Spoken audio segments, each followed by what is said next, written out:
الحمد للہ قادر الرزاق اللطیف الصلاة والسلام علی حبیبہ المصطفیٰ المرتضی والمجتبی وآلہ واصحابہ اجمعین، اما بعد فاعوذ باللہ من الشیطان الرجیم، بسم اللہ الرحمن الرحیم۔ قال اللہ تعالی فی القرآن المجید والفرقان الحمید، بسم اللہ الرحمن الرحیم۔ ونادیناہ ان یا ابراہیم قد صدقت الرؤیا انا کذالک نجزی المحسنین۔ وقال اللہ تعالی فی مقام آخر لن تنالوا البر حتی تنفقوا مما تحبون۔ وقال اللہ تعالی فی مقام آخر فصل لربک وانحر ان شانئک هو الابتر۔ صدق اللہ مولانا العظیم وبلغنا نبی الامین المتین الکریم، ونحن علی ذلک لمن الشاہدین والشاکرین، والحمد للہ رب العالمین۔ زرحمت کن نظر برحال زارم یا رسول اللہ، غریبم بے نوایا مخاک سارم یا رسول اللہ۔ توئی آقائے من مولائے من والی جان من، توئی دانی کے جستو کس ندارم یا رسول اللہ۔ دمے آخر نمائی جلوے دیدار جامی راہ، ذلطفے تو ہمیں امیدوارم یا رسول اللہ، ذلطفے تو ہمیں امیدوارم یا رسول اللہ۔ نہ شود نصیب دشمن کہ شود ہلاک تیغت، سر دوستاں سلامت کہ تو خنجر آزمائی، کہ تو خنجر آزمائی۔ بسم اللہ الرحمن الرحیم۔ اللہ رب العزت کا بے انتہا فضل ہے، اللہ کا کرم ہے کہ جس نے مجھے اور آپ کو امت محمدیہ میں پیدا کیا، اور یہ مبارک عشرہ اللہ رب العزت نے ہم کو عطا فرمایا۔ یہ عشرے کی بلندیوں کا، اس کی شان کا، اس کی عظمت کا، اس کی رفعت و برکت کا عالم یہ ہے کہ اس میں کیا جانے والا ہر عمل دگنا ثواب عطا کرتا ہے۔ یہ مقدس عشرہ اتنا قیمتی ہے کہ اتنے افضل ترین عشرے پر کبھی سورج طلوع نہیں ہوا۔ اللہ رب العزت نے سال کے 365 دنوں میں اسی عشرے کی قسم کھائی ہے، اس کی راتوں کی قسم کھائی ہے، اس کی فجر کی قسم کھائی ہے۔ یہ ماہ ذی الحجہ کا مبارک عشرہ ہے۔ اللہ تعالیٰ کی توفیق سے ہم یہاں پر جمعہ پڑھنے کے لیے حاضر ہیں۔ انشاءاللہ تعالی میں اپنے حاصل کلام کی طرف، تقریر کے موضوع کی طرف آپ کو لے جانا چاہتا ہوں۔ اللہ کے احسان و کرم سے پچھلا جمعہ حضرت ابراہیم علیہ السلام کی جو آزمائش تھی اس پر ہم نے ذکر کیا، اس پر ہم نے تبصرہ کیا۔ آج کے اس جمعہ میں فضائل قربانی بھی، اور قربانی واجب کس کے اوپر ہے اس کے اوپر جو ہے ہماری گفتگو ہوگی۔ سب سے پہلے تو یہ جاننا چاہیے قربانی اللہ کے نزدیک اتنی مبارک اور محترم کیوں ہے؟ یہ قربانی کا مقصد کیا ہے؟ یہ قربانی کا فلسفہ کیا ہے؟ آج لوگ پوچھتے ہیں کہ قربانی سے کیا فائدہ ہے، قربانی کرنے کا ہی کیوں حکم دیا گیا ہے؟ تو مسئلہ یہ ہے، اللہ رب العزت قرآن مقدس میں ارشاد فرماتا ہے لن تنالوا البر حتی تنفقوا مما تحبون، کہ تم کامیاب جب تک نہیں ہو سکتے جب تک کہ تم اپنی پسندیدہ چیز کو اللہ کی راہ میں قربان نہ کر دو۔ تو قربانی کا مقصد صرف ایک بکرا لا کر ذبح کر دینا نہیں ہے، یا پھر کوئی جانور ذبح کر دینا، یہ مقصد قربانی نہیں ہے۔ قربانی کا مقصد یہ ہے کہ اللہ کے خاطر آپ اپنی خواہشات کو ختم کر دیں۔ ہر وہ چیز جو آپ کو، آپ کے اور آپ کے رب کے درمیان آ رہی ہے، آپ دعویٰ کرتے ہیں محبت الہی کا، آپ عشق الہی کا دعویٰ کرتے ہیں، تو عشق کیا ہوتا ہے؟ عشق امتحان لیتا ہے۔ عشق جو ہے عاشق سے امتحان لیتا ہے، معشوق اپنے عاشق سے امتحان لیتا ہے کہ تو میری محبت کا دعویٰ تو کرتا ہے، اپنے مال کو میری راہ میں قربان کر دے۔ جب مال کو قربان کر دیتا ہے تو عشق اور دوبالا ہو جاتا ہے۔ ہر وہ چیز اللہ کے لیے قربان کر دینا یہ حقیقی مقصد قربانی ہے۔ حدیث شریف میں آتا ہے کہ نبی کریم علیہ الصلاۃ والسلام ارشاد فرماتے ہیں یوم نحر یعنی 10ویں ذو الحجہ کو کوئی عمل اللہ کی بارگاہ میں اتنا محبوب نہیں ہے جتنا قربانی کرنا اللہ کو محبوب ہے۔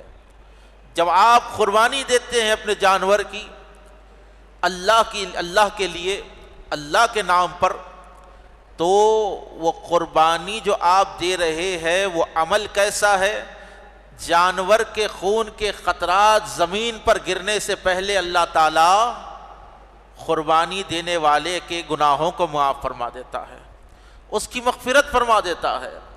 یہ اس کا فضل ہے اپنے بندوں کے اوپر، یہ اس کا کرم ہے۔ اور اس کے اندر فائدہ، جو قربانی دے رہا ہے اس کے لیے بھی جو ہے قربانی کا گوشت بطور غذا مل رہا ہے، اس سے غریبوں کا، مسکینوں کا فائدہ ہو رہا ہے۔ قربانی کا مقصد کیا ہے؟ قربانی سے فائدہ کیا ہو رہا ہے؟ آپ محلے میں جو ہے گوشت بانٹ رہے ہیں، گوشت تقسیم کر رہے ہیں، آپ اپنے خاندان میں آپ گوشت تقسیم کر رہے ہیں، تو خاندان والوں کو جو آپ دے رہے ہیں اس کا ڈبل ثواب آپ کو مل رہا ہے، ایک دوسرے سے محبتیں قائم ہو رہی ہے، آپ تحفے تحائف دے رہے ہیں۔ حضور نبی کریم نے ارشاد فرمایا علیہ الصلاۃ والسلام کہ تحفے دیا کرو اور محبت بڑھایا کرو۔ تو یہ قربانی کا گوشت جو بانٹتے ہیں اپنے رشتہ داروں میں، دوست احباب میں، اس سے محبتیں بڑھتی ہے، محبتوں میں اضافے ہوتے ہیں، اور یہ غریبوں کے لیے جو ہے کھانے کا ایک سامان ہے، مساکین کے لیے کھانے کا کچھ سامان ہو جاتا ہے۔ قربانی کا مقصد صرف بکرا ذبح کرنا نہیں ہے، بلکہ امت مسلمہ کا فائدہ کثیرہ اس سے ہو رہا ہے۔ آگے میں بڑھ رہا ہوں، جو حضرات سن رہے ہیں درود شریف کا نذرانہ پیش کرے، پڑھے اللہم صلی علی سیدنا محمد وعلی آل سیدنا محمد وبارک وسلم۔ آپ دیکھیں علماء کرام کے تقاریر کہیں چلتے ہیں، بولے جس کے پاس 52.5 تولہ چاندی ہو اس کے اوپر قربانی واجب ہے۔ قربانی جو ہے ہر شخص دے رہا ہے، لیکن اس کی کچھ کنڈیشنز ہے۔ کیا ہے بولو؟ اس کی کچھ کنڈیشنز ہے۔ کنڈیشن یہ ہے قربانی دینے والا پاک مال سے قربانی دے، سود کے پیسوں کے جانور سے قربانی نہیں ہوتی، جوئے کے پیسوں کے جانور سے قربانی نہیں ہوتی، کسی کا مال غصب کر کر اس سے جانور خریدا اس سے قربانی نہیں ہوتی، جی چوری کے مال سے قربانی نہیں ہوتی، حرام اشیاء شراب وغیرہ جس سے بیچی گئی ہو اس مال سے قربانی نہیں ہوتی۔ اللہ کی بارگاہ میں پاک مال پیش کرو، یہ گندی چیزیں نہیں۔ حرام مال سے جانور خرید کر آپ قربانی کر رہے ہیں تو الٹا آپ گناہ میں پڑ رہے ہیں۔ سب سے بڑا گناہ یہی ہے کہ انسان حرام چیز کے اوپر اللہ کا نام پڑے۔ کوئی شخص اگر سود کے پیسوں سے، جوئے کے پیسوں سے، حرام کی کمائی سے جانور ذبح کر رہا ہے تو میں گزارش کرتا ہوں جو یہ کوشش بھی کرنا چاہتا ہے وہ نہ کرے، اپنے برے اعمال سے توبہ کرے۔ اللہ تعالیٰ تمام کی توبہوں کو قبول فرمانے والا ہے۔ اس عشرے کے صدقے میں اللہ بڑے سے بڑے گنہگاروں کو معاف فرما دیتا ہے۔ کوئی اگر حرام کام میں ملوث ہے تو یہ کاموں کو چھوڑنا ہوگا۔ کیا کرنا ہوگا؟ چھوڑنا ہوگا۔ آگے بڑھ رہا ہوں میں۔ قربانی دے تو سب رہے ہیں، لیکن ایک چیز آپ یاد رکھیں، ایک اور کنڈیشن بھی یہاں پر ہے۔ ماں باپ کا نافرمان اگر قربانی دے رہا ہے تو اس کی قربانی قبول نہیں ہونے والی ہے، کیونکہ نبی کریم علیہ السلام نے ارشاد فرمایا جس نے اپنے والدین کو راضی کر لیا اس نے اللہ کے رسول کو راضی کر لیا، جس نے رسول کو راضی کر لیا اس نے خدا کو راضی کر لیا۔ جس کی ماں اگر کسی سے ناراض ہو، اگر آپ کی والدہ آپ سے ناراض ہے تو آپ قربانی دینے سے پہلے ماں سے معافی مانگے۔ ماں ناراض ہے 1000 بکرے قربان کر لو، اللہ تعالیٰ کوئی ثواب دینے والا نہیں ہے۔ 1000 حصوں میں اپنا نام لکھوا لو، اللہ قبول کرنے والا نہیں ہے، کیونکہ اللہ تعالیٰ نے قرآن مقدس میں ارشاد فرمایا وَاعْبُدُوا اللَّهَ وَلَا تُشْرِكُوا بِهِ شَيْئًا وَبِالْوَالِدَيْنِ إِحْسَانًا۔ ارشاد فرمایا کہ اللہ کی عبادت کرو، اس کی ذات و صفات میں کسی کو شریک نہ ٹھہراؤ۔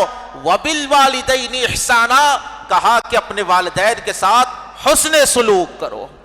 اللہ کو ماننے کے بعد سب سے بڑی نیکی اگر کوئی ہے تو والدین کے ساتھ حسن سلوک کرنا ہے۔ جس سے ماں باپ ناراض ہے اس شخص سے میں گزارش کرتا ہوں کہ پہلے اپنے ماں باپ کو راضی کرے پھر قربانی دے۔ کیا ہے عظمت والدین؟ اماں کی عظمت کیا ہے؟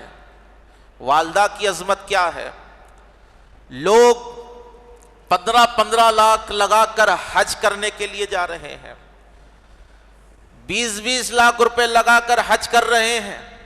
ان حاجیوں سے کوئی یہ پوچھے کہ بھائی آپ نے 12-15 لاکھ لگا دیے، 20 لاکھ لگا دیے، کیا آپ کہہ سکتے ہیں کہ آپ کا یہ حج مقبول ہے؟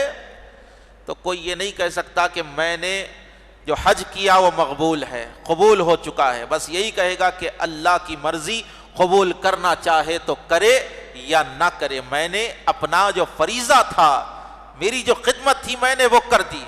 تو مسلمانوں ذرا توجہ فرمائیے، لاکھوں روپے لگا کر لوگ حج کو جا رہے ہیں، یہ نہیں بول سکتے کہ قبول ہوا یا نہیں ہوا۔ اللہ کے حبیب علیہ السلام نے ارشاد فرمایا غریبوں پر میرے آقا پاک علیہ السلام کا یہ احسان ہے کہ جس کے پاس مال ہے وہ تو جا کر حج کرے گا، جس کے پاس پیسہ ہے وہ جا کر کعبے کا طواف کرے گا، جس کے پاس کچھ بھی نہیں ہے وہ کیا کرے؟ حضور نبی کریم علیہ السلام ارشاد فرماتے ہیں اپنی ماں کو جو مسکرا کر ایک مرتبہ دیکھ لیتا ہے تو اللہ تعالیٰ اس کو کامل حج کا ثواب عطا فرماتا ہے۔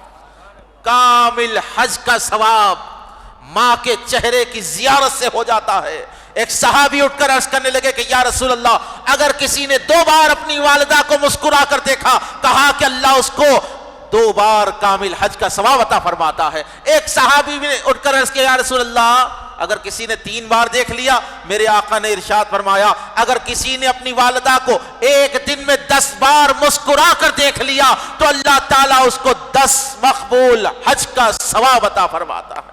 یہ عظمت والدین کی ہے، یہ شان و شوکت والدین کی ہے کہ جس کے پاس پیسہ ہے وہ تو ٹکٹ لگا کر حرم کی زیارت کر رہا ہے، اور جس کے پاس جانے کی حیثیت نہ ہو، میرے نبی کی رحمت للعالمین کا معاملہ تو دیکھو، گھر بیٹھے اللہ تعالیٰ غریبوں کو، مسکینوں کو حج کا ثواب عطا فرما رہا ہے۔ یہ احسان ہے حضور نبی کریم علیہ السلام کے صدقے میں امت محمدیہ پر آگے بڑھ رہا ہوں۔ ایک چھوٹی سی گفتگو اپنی تقریر کے درمیان میں لاؤں گا کیونکہ بہت اہم چیز ہے۔ سکولز کھلے ہوئے ہیں، ابتدائی سال چل رہا ہے تعلیم کا، جی سکولز میں ایڈمیشنز کیے جا رہے ہیں، لوگ بچوں کو پڑھانے کے لیے سکولوں میں داخلے کروا رہے ہیں۔ 2 قسم کے لوگ ہمارے پاس ہیں۔ ایک تو وہ لوگ ہیں جو یہ بولتے کہ بھائی دین کی پڑھائی میں کیا ملتا، دنیا داری کی پڑھائی پڑھائیں گے، ڈاکٹر بنائیں گے اس کو، انجینئر بنائیں گے اس کو پروفیسر بنائیں گے، ہم اس کو بہتر سے بہتر اس کو پروفیشن دیں گے تاکہ دنیا کما سکے۔ دوسری طرف ایسے بھی لوگ ہیں جو یہ بول رہے کہ بھئی یہ دنیاوی پڑھائی وڑھائی کیا ہوتی، اس کو حافظ بنا دیں گے، عالم بنا دیں گے، مفتی بنا دیں گے، مدرسے میں لے آ کے ڈال دے رہے ہیں۔ ایک طبقہ وہ ہے جو صرف عصری تعلیم کو، دنیاوی تعلیم کو ترجیح دے رہا ہے، ایک طبقہ وہ ہے جو صرف دینی تعلیم کو ترجیح دے رہا ہے۔ بلکہ سب سے بہترین چیز یہ ہے کہ بچوں کو اسکول میں داخل تو کر رہے ہو، اسکول میں داخلے کے ساتھ ساتھ کسی مول صاحب کو لگا کر، حافظ صاحب کو لگا کر بچے کو قرآن کی تعلیم بھی دیجیے، اسلام کی تعلیم بھی دیجیے۔ کہیں ایسا نہ ہو کہ آپ کا بچہ پڑھ لکھ کر ڈاکٹر تو بن جائے لیکن طہارت لینے کا مسئلہ نہیں معلوم ہے، تو کیا فائدہ بتائیے آپ کا بچہ انجینئر تو بن جائے گا پڑھ لکھ کر، لیکن بتائیے آپ اس کو غسل کے فرائض نہیں معلوم ہوئے تو فائدہ کیا ہے؟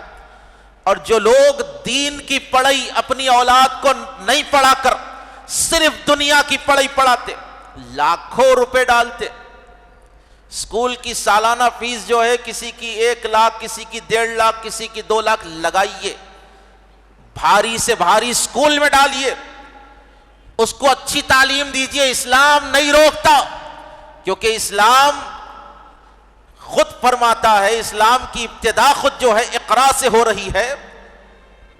اسلام کا مقصد ہی ہے کہ جہالت ختم ہو، اسلام آیا ہے جہالت کو مٹانے کے لیے۔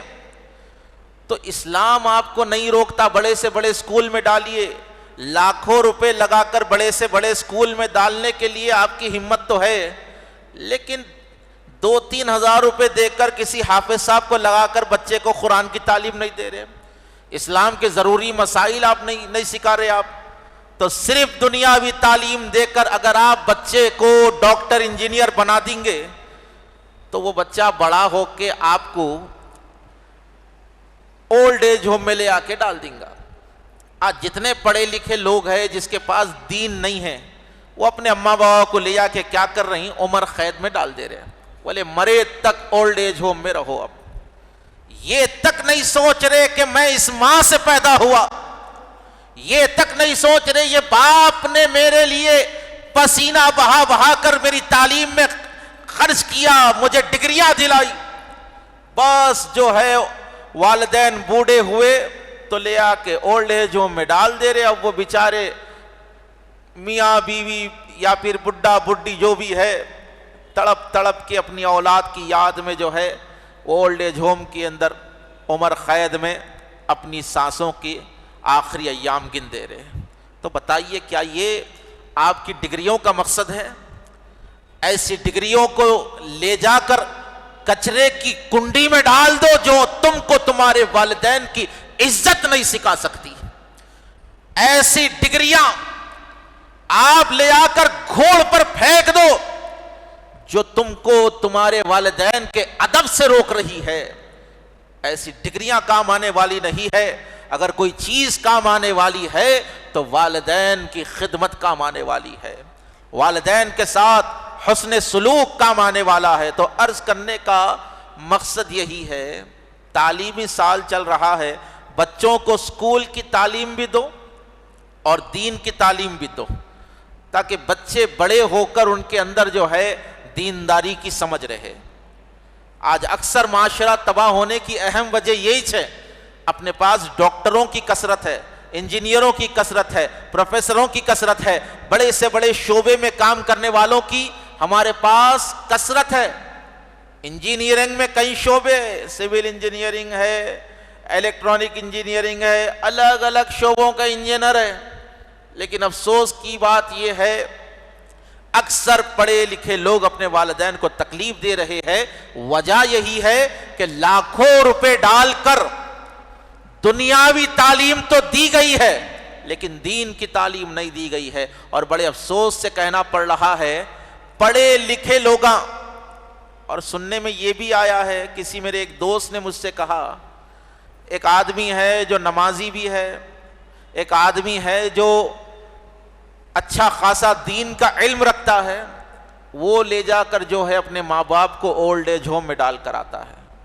بڑے افسوس کی بات ہے مسلمانوں، جو ماں باپ نے اپنی زندگی کا لمحہ لمحہ اپنی اولاد کے لیے قربان کر دیا، ہم کیا ان کے ساتھ سلوک کر رہے ہیں؟ بتائیے آپ، یہ کیسا سلوک اولاد جو ہے والدین کے ساتھ کر رہی ہے، جس کی محبت کو، جس کے ساتھ حسن سلوک کو قرآن نے ارشاد فرمایا ہے۔ کون سی جنت تم حاصل کرو گے اپنے ماں باپ کو تکلیف دے کر؟ ماں باپ کو تکلیف نہ دو۔ جب تک ماں باپ ناراض ہے، نہ تمہارے سجدے قربان ہونے والے، نہ تمہارے سجدے قبول ہونے والے ہیں، نہ ہی تمہاری قربانیاں قبول ہونے والی ہے۔ عبادت اگر قبول ہو سکتی ہے تو ماں باپ کی رضا سے قبول ہو سکتی ہے۔ ماں باپ کو راضی رکھو، کہے انشاءاللہ تعالی۔ ماں باپ کو راضی رکھنا چاہیے، ماں باپ کو راضی رکھنا چاہیے۔ حاصل کلام کی طرف میں آ رہا ہوں، جو سن رہے درود شریف کا نذرانہ پیش کرے، پڑھے اللہم صلی علی سیدنا، ذرا زور سے درود شریف پڑھے، اللہم صلی علی سیدنا محمد وعلی آل سیدنا محمد وبارک وسلم۔ آگے بڑھ رہا ہوں۔ قربانی واجب کس کے اوپر ہے؟ قربانی بولو، ساتھ ساتھ بولنا پڑتا۔ قربانی واجب کس کے اوپر ہے؟ کون دینا؟ اپنے انداز میں قربانی کون دینا؟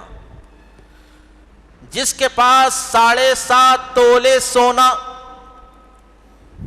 یا پھر اس کی قیمت، جس کے پاس 52.5 تولہ چاندی یا پھر اس کی قیمت، سونے کا نصاب یا چاندی کا نصاب، یعنی اتنا پیسہ ہونا جس سے 52.5 تولہ چاندی خریدی جا سکتی۔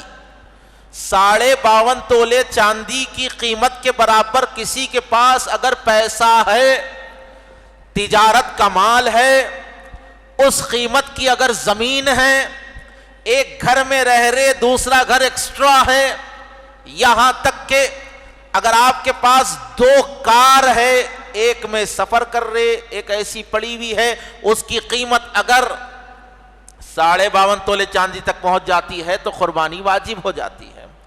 لیکن آج اپنے گھر میں کیا ہو گیا؟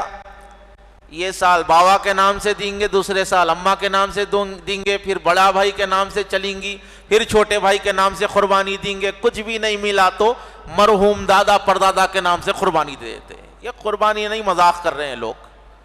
ایک گھر میں ہر عید پر ضروری نہیں کہ بڑا بھائی قربانی دے دیا تو چھوٹا بھائی ٹھہر کے دیکھ رہا، چھوٹا بھائی قربانی دیا تو بڑا بھائی ٹھہر کے دیکھ رہا، بولے گھر میں سے ایک اور ہی کافی ہے ہمارے پاس۔ نہیں، گھر کے اندر اگر 4 آدمی کما رہی، اگر گھر کے اندر 4 آدمیوں کے پاس اتنا پیسہ ہے جس سے 52.5 تولے چاندی خریدی جا سکتی ہے تو 4 کے 4 لوگوں پر قربانیاں واجب ہے۔ کتنوں پر واجب ہے؟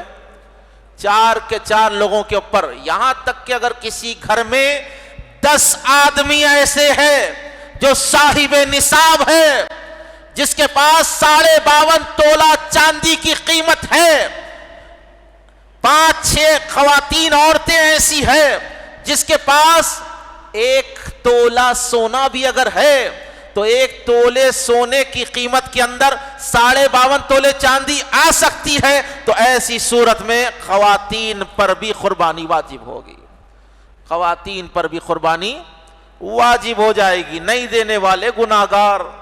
حضور نبی کریم علیہ السلام نے ارشاد فرمایا، جو قربانی دینے کی حیثیت رکھے اور قربانی نہ دے، بولو، جو قربانی دینے کی حیثیت رکھتا ہو، استطاعت رکھتا ہو اور قربانی نہ دے، حضور ارشاد فرماتے ہیں فلا يحضر مصلانا، تو وہ ہماری عیدگاہوں کی طرف نہ آئے،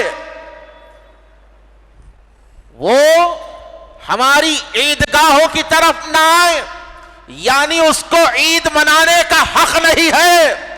جو پیسہ جس کے پاس ہے اور وہ قربانی نہیں دیتا تو وہ ہماری عیدگاہوں کی طرف نہ آئے، مسلمانوں کی عیدگاہوں کی طرف نہ آئے۔ اتنا بدترین یہ عمل ہے کہ آپ اللہ تعالیٰ کے غضب کا شکار ہو جائیں گے۔ اتنا بدترین عمل ہے کہ آپ نبی کریم علیہ السلام کی نگاہوں سے گر جائیں گے۔ ذرا بتائیے آپ، جو حضور کی نگاہ سے گر جاتا ہے اس کو دنیا میں کہاں پر عزت مل سکتی ہے؟ نہیں مل سکتی۔ اسی لیے جس کے پاس، جو صاحب استطاعت ہے، استطاعت جس کے پاس ہے، 52.5 تولہ چاندی کی قیمت یا پھر اس کے برابر کوئی چیز گھر میں رکھی ہوئی ہے جو آپ کے استعمال میں نہیں ہے، ایسی صورت میں بھی قربانی واجب ہو جاتی ہے۔ اور ایک چیز بتاتا ہوں آپ کو، فقہاء اکرام بیان کرتے ہیں، علماء اکرام، کسی کے گھر میں اگر 10 کمرے ہیں، کتنے کمرے ہیں بولو ذرا؟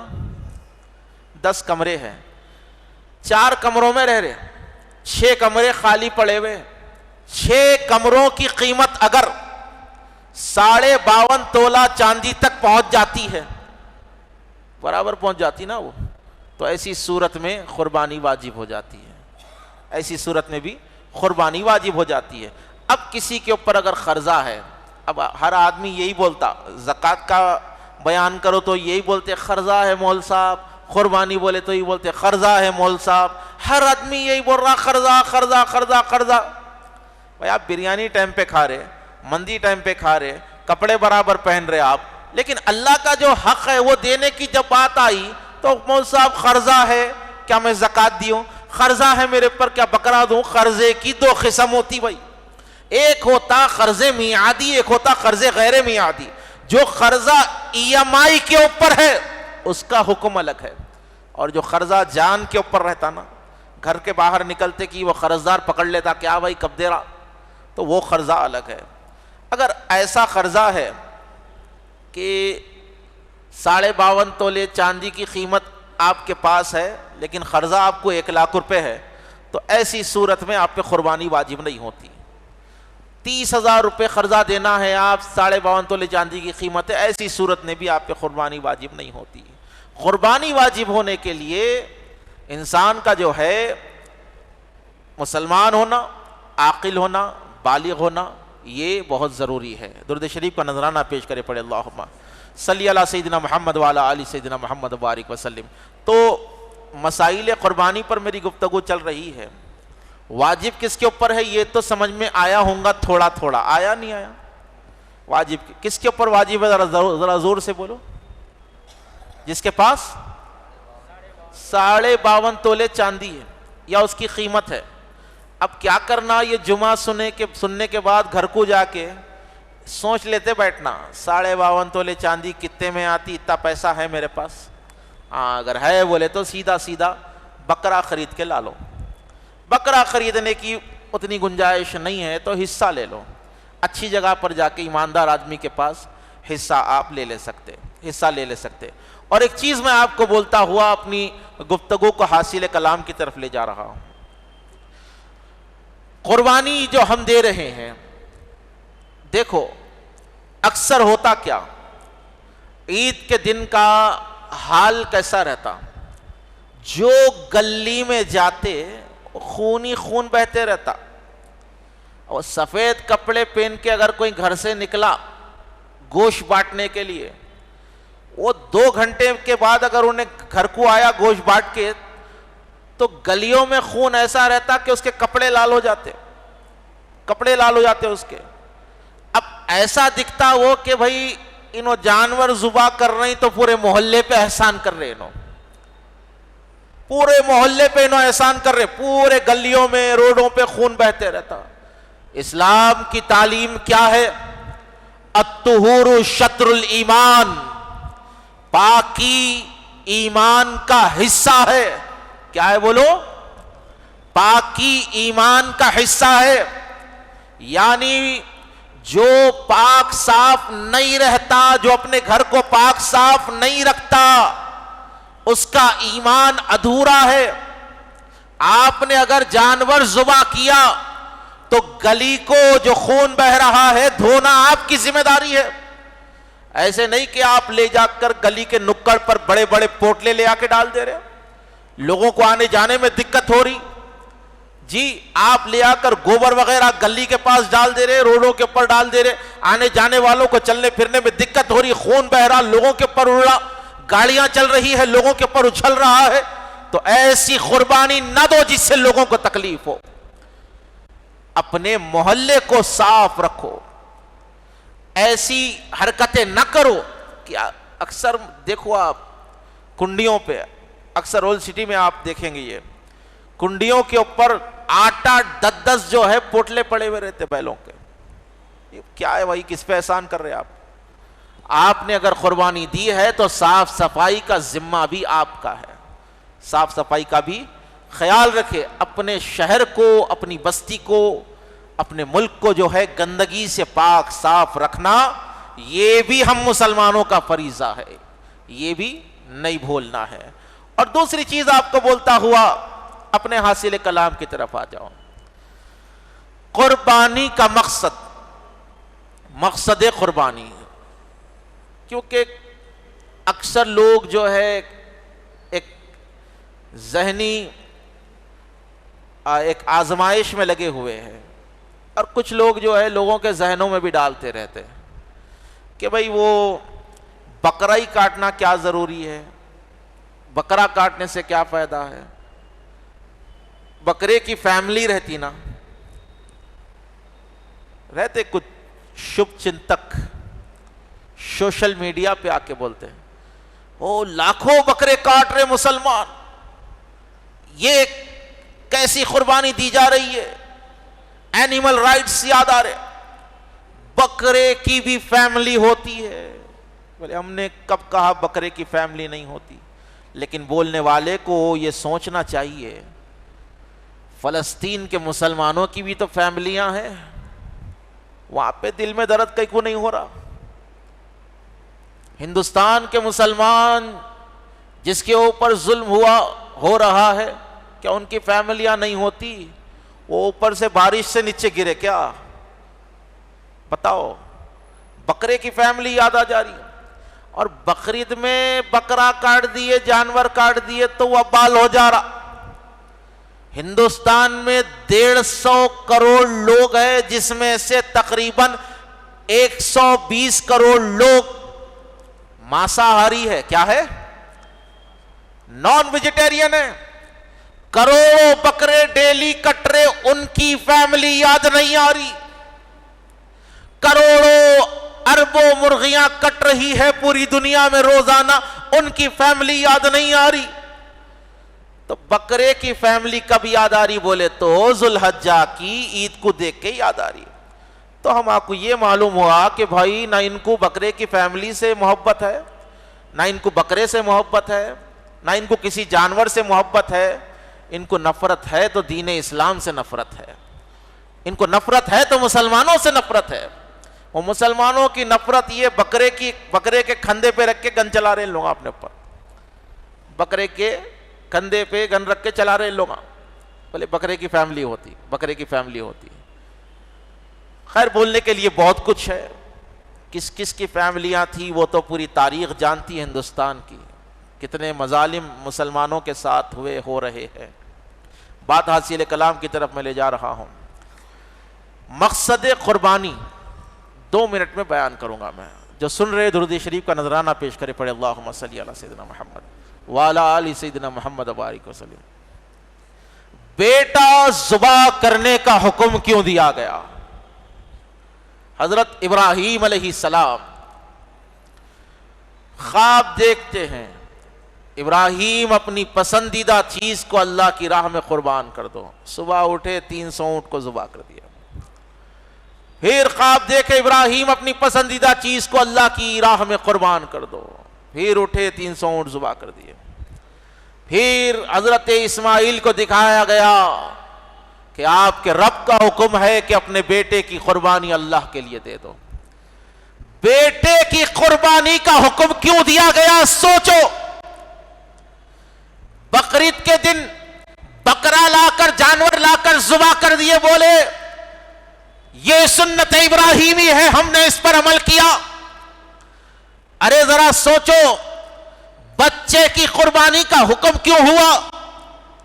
اسی لیے کہ ابراہیم علیہ السلام کو اسماعیل علیہ السلام سے بے انتہا محبت کیا تھی؟ بولو، محبت تھی۔ باپ کے سینے میں بیٹے کی بے انتہا محبت، اور دل ایک ہے، یہ ایک دل میں 2 کی محبت نہیں آ سکتی، ایک کی چاہ سکتی۔ تو اللہ رب العزت نے امتحان لیا، ابراہیم کیا جان سے زیادہ مجھ سے محبت کرتے ہو؟ کہا کہ مولا ہاں۔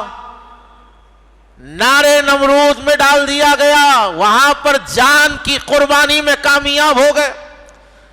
اب ابراہیم علیہ السلام کو اولاد سے محبت، اسماعیل علیہ السلام سے بے انتہا محبت، تو اللہ رب العزت نے کہا کہ اے ابراہیم، ہم سے محبت کا جو دعویٰ ہے وہ مکمل تبھی ہو سکتا ہے جب ہماری خاطر اپنی اولاد کی قربانی دے دو،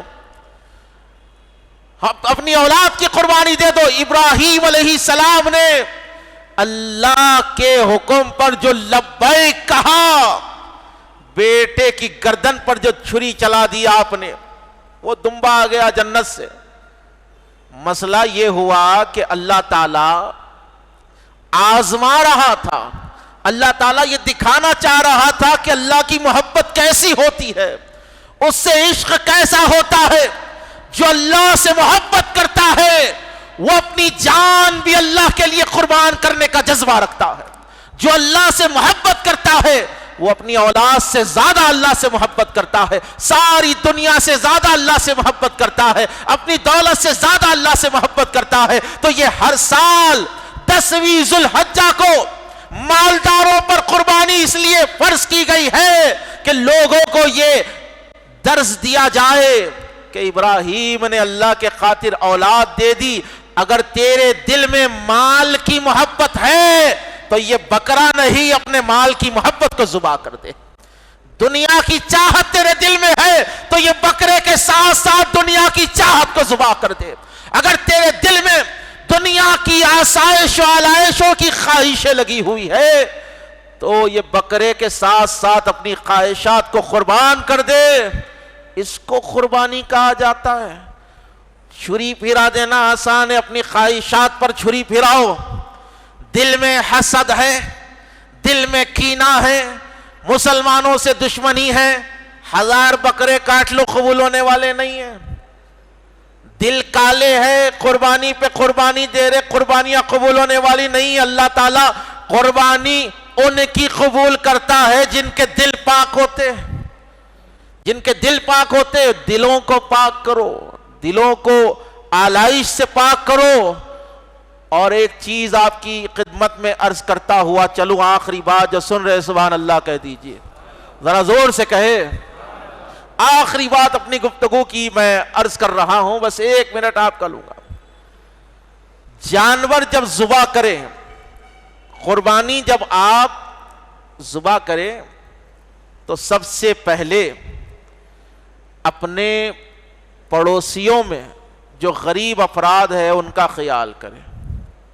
ہوتا کیا بولے تو جتنے سالڈ پیساں رہتے نا وہ فریج کے اندر چلے جاتے ہیں، اور وہ فریج کا بھی گڑا ایسا ہے، بکرے پہ بکرا چلے جا رہا، بھرتا نہیں ہوا۔ اور کچھ لوگ تو قربانی کا گوشت رکھنے کے واسطے ڈی فریزر لیتے، کرائے پہ لیتے۔ بھائی قربانی کا گوشت رکھنا رہتا ان لوگوں کو، 1 مہینے کے واسطے ڈی فریزر پرانا کرائے پہ لے کے بکرے ایسا دبا کے رکھ دیتے، اس کے اندر جتنا آ رہا ڈالو، جہاں سے آ رہا ڈالو۔ ارے کتنا کھائیں گا بھائی، کب تک کھائیں گا، کتنا کھائیں گا؟ قربانی کے 3 حصے کرو، ایک حصہ اپنے گھر کے واسطے رکھو، دوست احباب کے واسطے، خاندان کے واسطے، غریبوں کے واسطے۔ تو سب سے پہلے جو ہے اپنے محلے کے غریبوں کا خیال کیجئے، محبت سے لے آ کے دیجئے۔ ایسا لو گوشت لو بلکہ احسان نہیں کر رہے آپ اس کو دیکھیں، اس کا حق آپ اس کو دے رہے۔ کیا معلوم انہیں بوٹی کھا کے جو دعا دیں گا وہ اس کے ذریعے اللہ آپ کو آنے والے سال تک اور نواز دیں گا۔ تو مسئلہ یہ ہے کہ اللہ کے نبی علیہ السلام نے ارشاد فرمایا وہ شخص ہرگز مومن نہیں ہو سکتا جب تک کہ اپنے لیے وہ پسند نہ کرے، اپنے بھائی کے لیے پسند نہ کرے جو اپنے لیے پسند کرتا ہے۔ بہترین گوشت اپنے فریج میں چچڑے ہڈیاں جو ہے پڑوسی کو دے رہے لے آ کے۔ ایسا نکو کرو، بیویاں بولتے بھی وہ اجی یہ سالڈ پیساں ہے رکھ لو، وہ چھچڑے بانٹ دو لے آ کے۔ تو یہ چھچڑے اچڑے نکو، آپ صحیح چیز اللہ کی راہ میں قربان کرے تو برابر انصاف کے ساتھ آپ بانٹیں، آپ انصاف کے ساتھ آپ بانٹیں، غریبوں کا، مساکین کا، فقراء کا آپ جو ہے برابر خیال کرے، کیونکہ ایسے بھی لوگ ہوتے ہیں جو سال بھر جن کے پاس بکرے کا گوشت میسر نہیں ہوتا، بالخصوص ایسے گھرانوں میں، ایسے خاندانوں میں، ایسے گھر میں جو ہے اپنی قربانی کا گوشت پہنچائے۔ اللہ کی بارگاہ میں دعا ہے کہ مولا تعالیٰ مجھے بولنے سے زیادہ اس پر عمل کرنے کی توفیق عطا فرمائے۔ وآخر الدعوانا والحمد للہ رب العالمین۔